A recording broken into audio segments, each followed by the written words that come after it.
Hello students.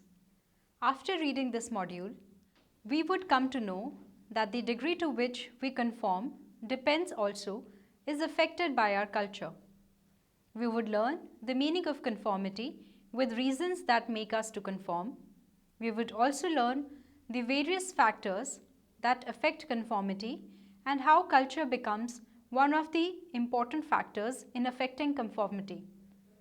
We would be able to identify the reason for the division of cultures into individualistic and collectivistic.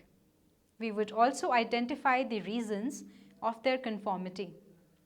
We would be able to evaluate that culture is one of the factors that affects conformity, but it in itself is very powerful to influence on to conform.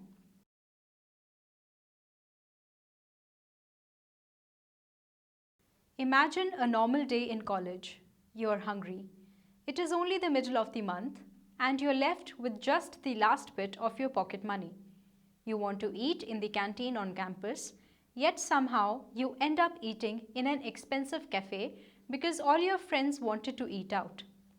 If you have experienced this or something similar, then you are already familiar with one of the most potent kinds of social influence, that is, conformity. Conformity refers to a type of social influence wherein people change their attitude and or behavior in order to adhere to the widely accepted social norms. It might be interesting to note that changes in overt behavior and attitude caused by conformity do not imply changes in internal concepts such as beliefs. This desire to behave more like the majority is driven primarily by two kinds of social norms. Descriptive norms. Norms that describe how most people behave in a given situation, and injunctive norms, that is, the norms that tell us how we ought to behave in specific social situations. Many social norms provide a basis for predictable interaction and efficient decision making. The collective benefits associated with sociality require some level of conformity to those norms. Indeed, failures to conform to the enduring group or cultural norms are often viewed by others not merely as an embarrassing but as a contemptible moral transgression. But even though it might appear to curb personal freedom to some extent, conformity plays a very important role in ensuring that we do not end up in utter social chaos. Classical studies on conformity. Although the first psychologist to study conformity was Janis in 1932, the first truly groundbreaking and widely popular series of experiments on conformity was conducted by Solomon Asch in 1951 and 1955. Asch's line judgment task. In this classic experiment, Asch asked participants to judge which one of the three comparison lines matched a standard line in length. The participants were present in the experimental setting with several others who responded to the perceptual judgment task before them. Unknown to the participant, all other fellow participants were in fact the assistants of the researcher, instructed to respond to the task in a predetermined manner. On 12 out of 18 trials, known as critical trials, the researcher's accomplices gave responses that were clearly incorrect. Thus, the participant in Asch's experiment faced a crucial dilemma: whether to stick to their own judgment or go along with the majority. Results indicated that a large majority of the participants in the experimental group chose conformity. In total, 76% of the participants went along with the accomplice's wrong answer at least once. In contrast, among the participants in a control group, a mere 5% made such errors. Asch's work on conformity has received widespread support and acceptance. It has been replicated in many studies under a wide variety of conditions. Asch's results were extremely important to the field of psychology in two crucial ways. First, the real power of social pressure to conform was demonstrated clearly and scientifically for the first time. Second, this early research sparked a huge wave of additional studies that continued later. A line of criticism commonly heard concerns whether Ash's findings can be generalized to situations in the real world. It must be pointed out, however, that although real-life matters of conformity can certainly be more meaningful, it is equally likely that the pressures for conformity from groups in the real world are also proportionately stronger. Sheriff's autokinetic effect experiment. Sheriff's experiment in 1936 was designed with the aim to demonstrate that people conform to group norms when they are placed in an ambiguous situation. He placed participants in a dark room with a small dot of light projected onto a screen, and the participants were asked to guess how far the point of light moved. In fact, the point of light was stationary and only appeared to be moving due to an optical illusion. He discovered that when participants were asked to judge individually, their estimates of the distance of movement of light varied considerably. However, when these participants were grouped into triads, the estimates of distance converged towards the group norm. Sheriff thus concluded that in ambiguous situations, people look to others to seek information and guidance in order to take the right decision or indulge in correct behavior.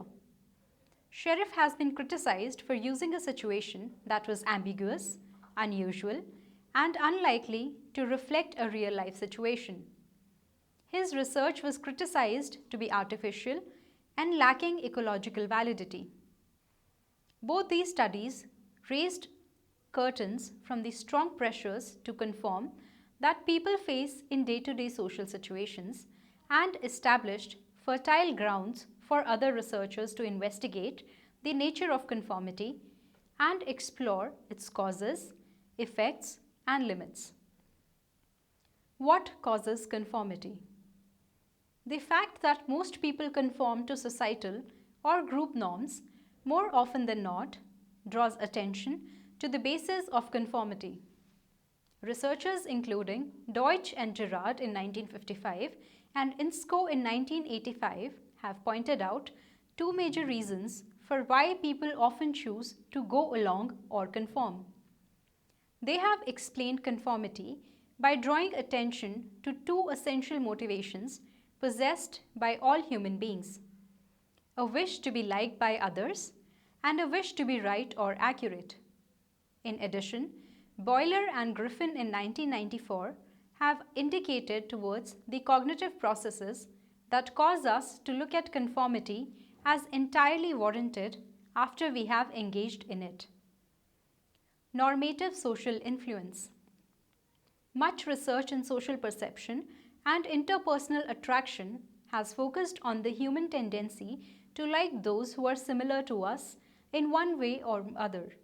Hence, quite often when we want to be liked by others, we make a conscious effort to appear to be more like them by agreeing with them or behaving in ways that match their behavior.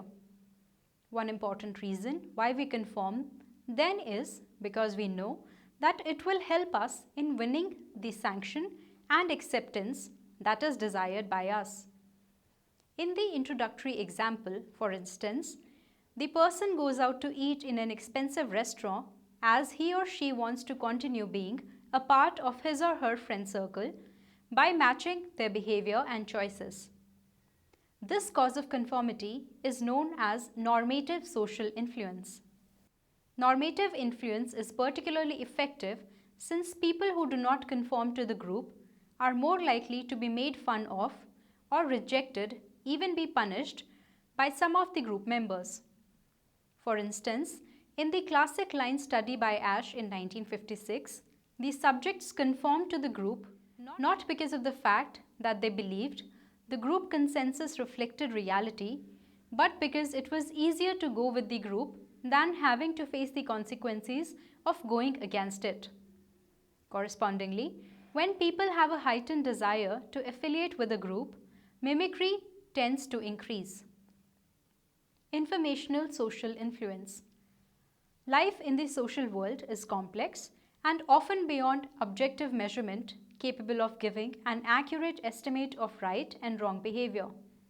This is why we frequently look to others to try to make sure that our opinions and behaviors are correct. In situations where we are unsure of the accuracy of our own views and actions, other people's opinions and behaviors represent the social reality for us, and we refer to them as guides for our own behavior.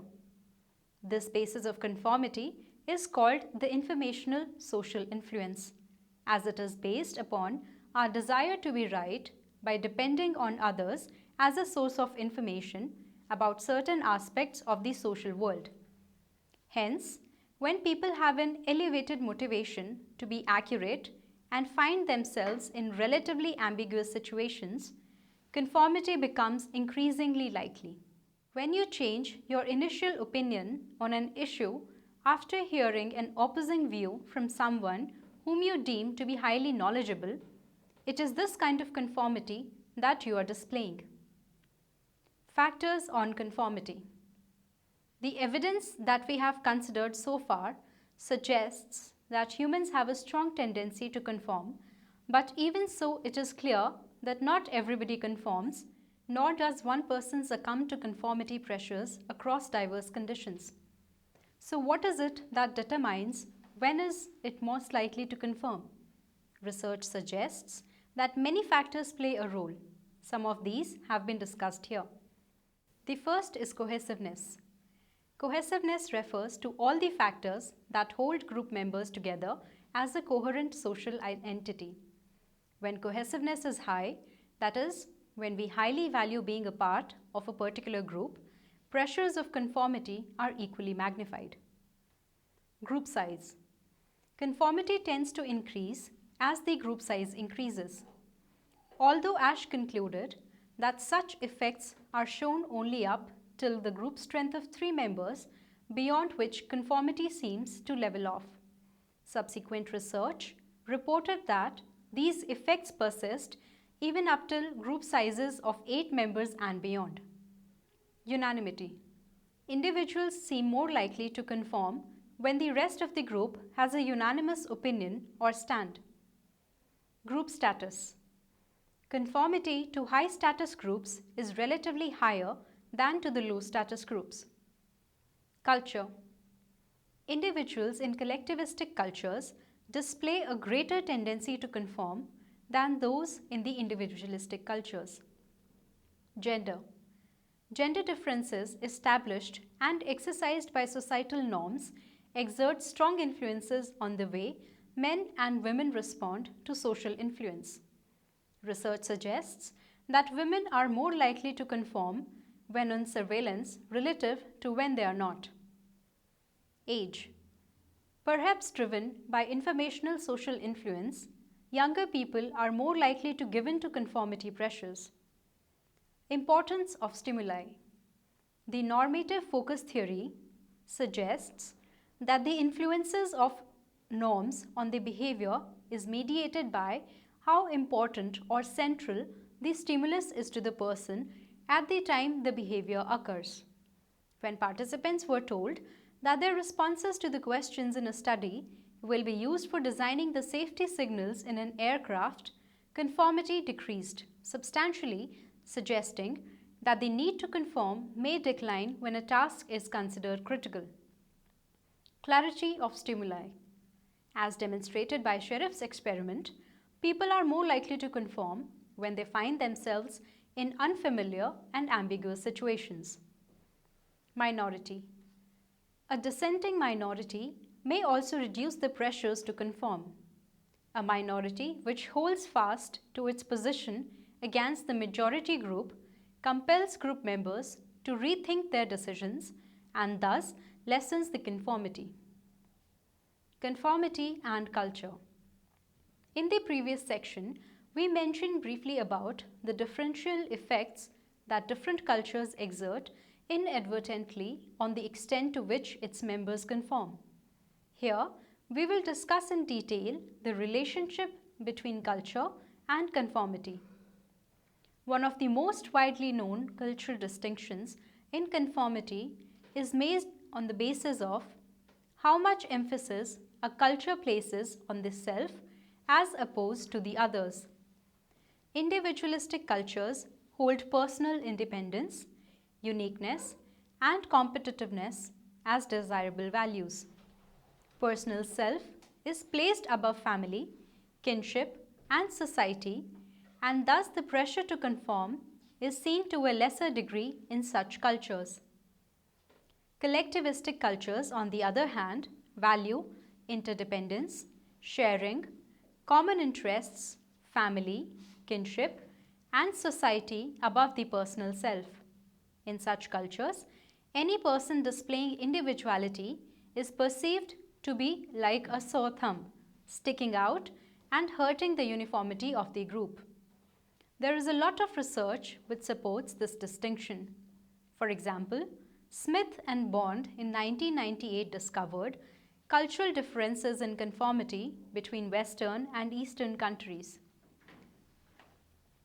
Westerners, such as people from America and the UK, were more likely to be individualistic and didn't want to be perceived as being similar to everybody else.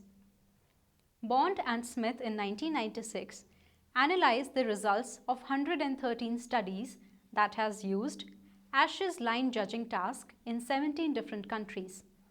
The countries were then categorized in terms of the degree to which they would be considered individualistic versus collectivistic in orientation. They reported a significant relationship between conformity and individualistic versus collectivistic cultures, such that conformity was found to be higher in collectivistic than in individualistic cultures. Triandis in 1990 explains that in individualistic cultures, most people's behavior is determined by personal goals that overlap only slightly with the goals of the collective entities such as family, neighbors, work groups, tribe, political allies, fellow countrymen, and the state. When a conflict arises between personal and group goals in individualistic cultures, it is considered acceptable for the individual to place personal goals ahead of the collective goals. Conversely, in collectivistic cultures, social behavior is determined largely by goals shared with some collective, and if there is a conflict between personal and collective goals, it is considered socially desirable to place collective goals ahead of personal goals. In another study, Kim and Marcus in 1999 analyzed advertisements from popular magazines in the United States and in Korea to examine if any differences existed in their emphasis on uniqueness and conformity. They found that while magazine ads in the US focused on uniqueness, example, choose your own view and individualize, Korean ads tended to emphasize more on the themes of conformity, such as 7 out of 10 people use this product, and our company is working toward building a harmonious society. Berry has offered yet another explanation for the differences in conformity caused by cultural differences. Taking the mode of sustenance into account, Berry suggested that societal values are determined to a large extent by the society's mode of sustenance and in turn influence conformity. According to Berry, Child and Bacon in 1954, qualities such as obedience and responsibility are emphasized upon in the socialization processes of high food accumulating societies such as agricultural and pastoral societies. On the other hand, societies which are built upon practices that allow independence and movement, such as hunting and fishing, lay more emphasis on self-reliance, competition, personal achievement, and independence. Highly disciplined societies thus show higher levels of conformity. Berry's theory also suggests a link between cultural values and conformity stressing the fact that cultures of subsistence economies give in to conformity more as they are rather free from outside influences.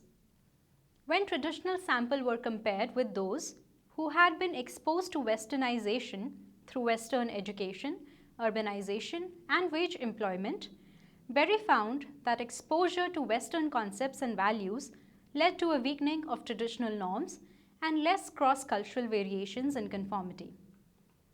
Ash's classical study acted as a catalyst for a plethora of related research. Various studies done on the lines of Ash's experiment have reported significant cultural differences in conformity. Milgram in 1962 found that Norwegian students conformed more than the French students.